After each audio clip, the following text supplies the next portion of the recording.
அஸ்ஸலாமுஅலைக்கும். Hi guys, welcome to my channel. எல்லோரும் எப்படி இருக்கீங்க? அல்ஹம்துலில்லாஹ், நான் நல்லா இருக்கேன். நீங்கள் நல்லா இருக்கேன்னு நம்புகிறேன். புதுசாக யாராவது என்னோட சேனலை பார்த்துக்கிங்கன்னா பாருங்கள். என்னோட வீடியோஸ் உங்களுக்கு பிடிச்சிருந்தா மறக்காமல் லைக் பண்ணி சப்ஸ்கிரைப் பண்ணி பக்கத்தில் உள்ள பெல் ஐக்கானையும் கிளிக் பண்ணிடுங்க. பசங்களுக்கு பிரேக்ஃபாஸ்ட் பார்த்தீங்கன்னா மேகி, லஞ்சுக்கு வந்து சிக்கன், அப்புறம் வந்து சாம்பார், அவ்வளோதான். நான் வந்து நூடுல்ஸ் பண்ணலாம்னு சொல்லிட்டு வெஜிடபிள்ஸ்லாம் எடுத்து தண்ணியில் போட்டு வச்சுட்டேன். பார்த்தா பையன் பொண்ணு வந்து மேகி தான் வேணும்னு சொல்லிட்டேன். சரி ஓகே அப்படின்னு சொல்லிட்டு மேகியை எடுத்து சுடுதண்ணில் போட்டு வச்சுட்டு நம்ம காய்கறியை வந்து கட் பண்ணி வச்சிடலாம்னு சொல்லிட்டு ஃபஸ்ட் நான் காய்கறி எடுத்து கட் பண்ணிக்கிட்டு இருந்தேன். மேகி வந்து நான் பொதுவாக அதிகமாக கொடுக்க மாட்டேன், எப்போயாவது தான் யூஸ் பண்ணுவோம். மேகி வந்து அவ்வளோக்கா வீட்டில் வந்து நான் யூஸ் பண்ண மாட்டேன். நான் எனக்கா உடம்பு சரியில்லாமல் அப்படி இருந்துச்சுன்னா என்னுடைய பொண்ணு பார்த்திங்கன்னா அதை வந்து சூப் மாதிரி போட்டு அக்காவும் தம்பியும் குடிச்சிட்டு போயிடுவாங்க. அந்த மாதிரி தான் சாப்பிடுவாங்க. அது வந்து ஹெல்த்தி இல்லையில, எப்போவும் அன்ஹெல்த்தி தானே. நம்ம எப்போவும் பசங்களுக்கு ஹெல்த்தியானது தானே கொடுக்க பார்ப்போம். எனக்கு வந்து இன்றைக்கி மேகி தாம்மா எங்களுக்கு பிரேக்ஃபாஸ்ட்டு வேணும்னு சொன்னோடனே நான் என்ன பண்ணிட்டேன்னா, அதை நம்ம வந்து கொஞ்சம் பசங்களுக்கு சத்தான சாப்பாடாக கொடுத்துருவோம் அப்படின்னு சொல்லிட்டு தான் வெஜிடபிள்ஸ் எல்லாத்தையும் எடுத்து கட் பண்ணி வச்சுருக்கேன்.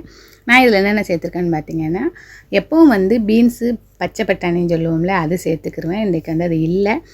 இதில் இருக்கிறத வச்சு அட்ஜஸ்ட் பண்ணி பண்ணிக்கலாம்னு சொல்லிட்டு பீன்ஸ் கொஞ்சம் இருந்துச்சு, கேரட் இருந்துச்சு, அப்புறம் முட்டைக்கோஸ் இருந்துச்சு, கேப்சிகம் வந்து ரெட் கலரும் எல்லோ கலர் இருந்துச்சு. எல்லாத்தையும் சின்ன சின்னதாக கட் பண்ணி எடுத்துக்கிட்டேன். வந்து எப்போவுமே டைம் ஆகுதுன்னு சொல்லிட்டு டயத்தை பார்த்து வேலை பார்க்கும்போது தான் நம்மளுக்கு ஒன்று இருக்க ஒன்று இருக்காது. பார்த்தா எனக்கு வந்து எண்ணெய் வந்து நான் ஊற்றலாம்னு சொல்லிட்டு எடுக்கிறேன், ஆயில் தீர்ந்துருச்சு. இனி வந்து ஸ்டவ் ஆஃப் பண்ணி வச்சுட்டு ஆயில் எடுத்துகிட்டு போய் இனி ஆஃப் பண்ணலை, ஸ்லோவில் வச்சுட்டேன், சிம்மில் வச்சுட்டேன். ஸ்டவ்வை ஆன் பண்ணி தவா வச்சு தவா நல்லா சூடானதுக்கப்புறமா எண்ணெயை சேர்த்துக்குங்க. எண்ணெய் சேர்த்ததுக்கப்புறம் கடுகு, உளுந்து, காஞ்ச மிளகா, அப்புறம் வெங்காயம் போட்டு வெங்காயம் நல்லா வதங்கினதுக்கப்புறமா தான் நான் எல்லா திங்ஸையுமே சேர்த்துக்கிட்டேன், வெஜிடபிள் எல்லாத்தையும். இங்கே பார்த்தீங்களா, என்னுடைய கிச்சன் வந்து ரொம்ப டேமேஜாக இருக்குது. எப்படின்னா ரொம்ப டஸ்ட்டாக இருக்குது. அதை எப்படியாவது க்ளீன் பண்ணலாம்னு சொல்லிட்டு பார்த்தா ஒன்று இருக்க ஒன்று வேலை வருது, உடம்பு சரியில்லாமல் போயிடுறதுனால ரொம்ப இதாக இருக்குது. ஆனாலும் நான் க்ளீன் பண்ணிக்கிட்டு தான் இருப்பேன். ஆனால் அந்த கிச்சனோட அந்த மேடையை க்ளீன் பண்ணிடுவேன். அந்த செவுறு வந்து டைல்ஸ் இருக்கும்ல, அந்த பக்கம் அந்த ஆயிலெலாம் சிந்துறது பூரா என்னால் க்ளீன் பண்ண முடியாமல் கிடந்துச்சு. ஏன்னா மற்றபடி நம்ம முன்னாடி வந்து ஸ்டிக்கர் ஒட்டி வச்சுருப்போம், அதனால் அதில் ஆயில் பட்டாலும் நம்ம ஒவ்வொரு தடவைக்கு மாற்றிக்கும் போது அது ஒன்றும் தெரியாது. இப்போ ஸ்டிக்கரை வந்து ஓப்பன் பண்ணியாச்சு, ஒரு 6 மந்த்து இருக்கும். அதுக்கப்புறம் நான் இது வரைக்கும் ஸ்டிக்கர் ஒட்டவே இல்லையா, அதனால் ரொம்ப இதாகிடுச்சு. பெருநாள் க்ளீன் பண்ணுறது, அதுக்கடையில் மந்த்லி வந்து க்ளீன் பண்ணுறது இல்லை அதை, அதனால் ரொம்ப இதாக இருந்துச்சு. சரி, இன்றைக்கி இந்த வேலையை முடிச்சுட்டு நாளைக்கு கண்டிப்பாக பண்ணிடணுன்னு இருக்கேன். நாளைக்கு பொழுது எப்படி இருக்குதுல்ல, எல்லாம் நல்ல பொழுது எல்லாருக்கும் ஆக்கி வைக்கிட்டேன். சரி வாங்க இப்போ வந்து நம்ம வேலையை பார்க்கலாம். நல்லா ஃப்ரை ஆனதுக்கப்புறம் வெஜிடபிள்ஸ்லாம் அதில் வந்து நான் வந்து என்ன சேர்த்துருக்கேன்னு பார்த்தீங்கன்னா, நம்ம வந்து அந்த இது இருக்குது பார்த்தீங்களா, மேகியில் வந்து ஒரு பொடி பேக்கெட் இருக்கும்ல, அந்த பொடி பேக்கெட் தான் சேர்த்துருக்கேன். நான் வந்து பொதுவாக வந்து நான் மேகி தான் சாப்பிடுவேன். எனக்கு இப்பி நூடுல்ஸ் அவ்வளோக்கா பிடிக்காது. என்னென்னா அது கொஞ்சம் சாஃப்டாக இருக்கும், அதனால் எனக்கு பிடிக்காது. அதில் இந்த வெஜிடபிள்ஸ்லாம் குட்டி குட்டியாக கட் பண்ணி போட்டிருக்கோம், அந்த மசாலாவோடைய டேஸ்ட் அவ்வளோக்கா எனக்கு இதாகாது. இன்றைக்கி வந்து நான் வந்து இப்பி நூடுல்ஸ் தான் எடுத்துருக்கிறேன். அந்த வெஜிடபிள்ஸ்லாம் நல்லா வெந்ததுக்கப்புறம் இந்த பவுடரையும் அதில் சேர்த்துக்கிட்டு கொஞ்சமாக நான் வந்து பிரியாணி பொடி சேர்த்துக்குவேன், கொஞ்சமாக கரம் மசாலா பொடி ரெண்டும் சேர்த்துக்குருவேன். ரெண்டும் சேர்த்து நல்லா மிக்ஸ் பண்ணிக்கோங்க. இப்போ நம்ம பக்கத்துலேயே சுடுதண்ணியில் போட்டு ஒரு 10 நிமிஷம் அப்படியே வேக வச்சு எடுத்து வச்சுருக்கிறேன். அது எப்படின்னா ரொம்ப குழஞ்சிடக்கூடாது, எப்படின்னா அப்புறம் உடஞ்சி அப்படியே கூழ் மாதிரி ஆயிரும், அந்த மாதிரி பண்ணிடக்கூடாது. அதனால் ஓரளவுக்கு பதத்துக்கு வந்ததுக்கு ஒரு 80% அது நல்லா வந்ததுக்கப்புறம் எடுத்து வடிகட்டி வச்சுருவேன். ஃபில்ட்ரு பண்ணி வச்சுருங்க. அதுக்கப்புறம் அந்த பொடியை போட்டு நல்லா கிளறினதுக்கப்புறமா ஒரு 3-4 முட்டையை உடச்சி ஊற்றி அதை நல்லா கிளறி வச்சுக்கோங்க. அப்புறமேல நம்ம இப்போ வந்து அந்த நூடுல்ஸ் எடுத்து வச்சுருந்தோம்ல, அதை சேர்த்துக்குங்க. வெஜிடபிள்ஸ்லாம் வேகும்போது தேவையான அளவு உப்பு சேர்த்துக்குங்க. அப்போ தான் அந்த வெஜிடபிள்ஸில் வந்து உப்பு பிடிக்கும்.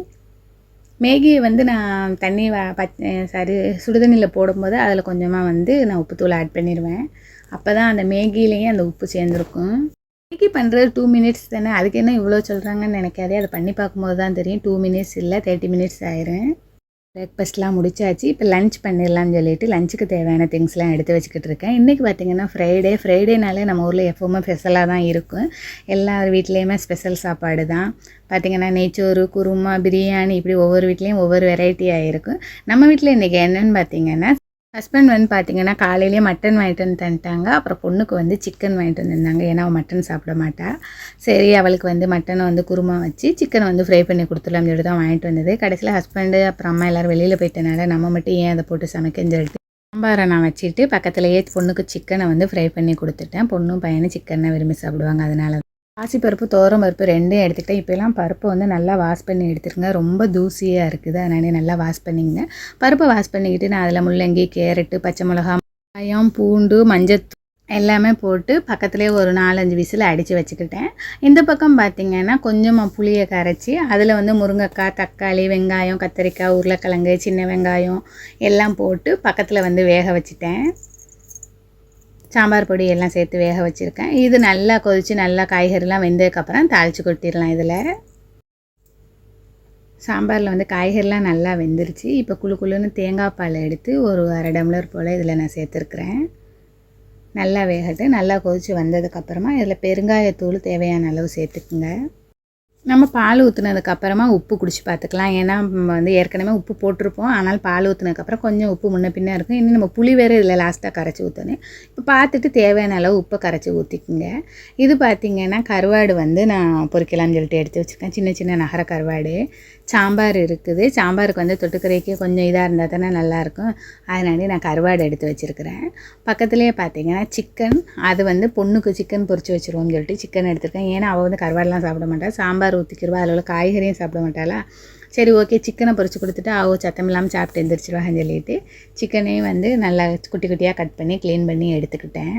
நல்லா வைக்கலாம் அப்படின்னு சொல்லிட்டு தான் லஞ்சுக்கு வந்து நான் சாம்பார் வச்சு சிக்கனை பொரிச்சு அப்புறம் கருவாடு பொரிச்சு. ஏன்னா நைட்டு வந்து கடலுக்கு போகலான்னு சொல்லிட்டு இருந்தேன். சரி கடலுக்கு போகும்போது மட்டன் வாங்கியிருக்கோம்ல, குருமா வச்சு ரொட்டி சல்னா வாங்கிக்கிட்டு அப்புறம் இடியப்பம் இதெல்லாம் வாங்கிட்டு போவோம்னு சொல்லிட்டு இருந்தது. அப்புறம் மழை பெஞ்சனால எல்லோரும் அதை போகிறத விட்டுட்டோம். நைட் சாப்பாடும் இதே வச்சிரும்னு சொல்லிட்டு வச்சாச்சு. சிக்கனை வந்து குட்டி குட்டியாக கட் பண்ணி எடுத்தேன். கறியும் க்ளீன் பண்ணி நல்லா எடுத்தாச்சு. இதில் வந்து சிக்கன் பொரிக்கிறதுக்கு மஞ்சள் தூள், மிளகாய் தூள், அப்புறம் சிக்கன் பொடி, இஞ்சி பூடு பேஸ்ட்டு, லெமன், அப்புறம் வந்து கார்ன்ஃப்ளவர் மாவு, ஃபுட் கலர் கொஞ்சம் சேர்த்துருக்கேன், கேசரி பொடி. உங்களுக்கு தேவைன்னா நீங்கள் சேர்த்துக்கங்க. நான் எப்போவுமே சேர்க்க மாட்டேன். என்னைக்காவது ஒரு நாளைக்கு பசங்களுக்கு ஆசைக்கு பண்ணி கொடுப்பேன். அந்த மாதிரி தான். இதெல்லாம் நான் எப்போவுமே அவாய்ட் பண்ணிடுவேன். நீங்கள் பிடிச்சா சேர்த்துக்குங்க, இல்லைன்னா ஸ்கிப் பண்ணிக்கலாம். நம்ம எப்போவுமே ஆயில் ஹீட் ஆனதுக்கப்புறம் தான் எதையுமே அதில் போடுவோம். அதனால் நம்மளுக்கு வந்து எப்போவுமே தவாலையும் ஒட்டாது. மீனாக இருந்தாலும் சட்டியில் ஒட்டாது. எதாக இருந்தாலுமே நம்ம ஒட்டாமல் எடுத்துருவோம் பண்ணி. எப்போவுமே ஆயில் ஹீட் ஆனதுக்கப்புறம் போடுங்க. ரொம்ப சூப்பராக இருக்கும். நல்லா சாஃப்டாகவும் இருக்கும். நம்ம எடுக்கிற மசாலாவை பொறுத்து தான் அது வந்து அதில் ஒட்டுறதும் ஒட்டாததும். சிக்கனை பொறுத்த வரைக்கும் நம்ம கரெக்டான பதத்தில் எல்லாமே எடுத்துக்கிட்டோம்னா ஒன்றோட ஒன்று ஒட்டாமல் உதிரியாக இருக்கும். ரொம்ப சூப்பராக இருக்கும். வெளியில் நம்ம சாப்பிட்றத விட நம்ம ஹெல்த்தியான முறையில் நம்ம வீட்டிலையே சமைச்சு சாப்பிடலாம். ரொம்ப சூப்பராக இருக்கும். நீங்கள் ட்ரை பண்ணி பாருங்கள். அந்த மாதிரி சமைச்சி நீங்கள் சாப்பிட்டீங்கன்னா நீங்கள் வெளியில் சாப்பிடவே மாட்டேன். ஏன்னா அந்த டேஸ்ட்டை விட இந்த டேஸ்ட்டு தான் முடிக்கும். நான் வெளியில் அதிகமாக சாப்பிட தான் செய்வேன். ஆனால் அந்த டேஸ்ட்டு நம்ம டேஸ்ட்டுக்கு ஈடாகவே ஆகாது. சும்மா வெளியில் போயிட்டோம்னா என்ன செய்கிறதுங்கிறதுக்காக சாப்பிட்டுக்கிறது. லஞ்சு வந்து சாம்பார் தானே, ஒரு சிம்பிளான வேலைன்னு நினச்சேன். கடைசியில் பார்த்தா அதுதான் ஹெவியான ஒர்க்காக இருந்துச்சு. உங்கள் வீட்டிலலாம் எப்படி மறக்காமல் கமெண்ட்டில் சொல்லுங்கள். லஞ்ச் பார்த்திங்கன்னா சாம்பார், அப்புறம் சிக்கன் பொரிச்சு, நகர கருவாடு பொரிச்சிருந்தேன். சிஸ்டர் வந்து புதினாமல்லி துவையல் கொடுத்துட்டு இருந்துச்சு, வச்சு சூப்பராக சாப்பிட்டாச்சு. அப்புறம் பார்த்திங்கன்னா ஈவினிங் நல்ல மழை. இதுக்கு ஏதாவது ஒரு ஸ்நாக்ஸ் பண்ணலாம்னு சொல்லிட்டு யோசிச்சுக்கிட்டே வீடியோ முடிச்சுக்கிட்டேன். தேங்க்ஸ் ஃபார் வாட்சிங்.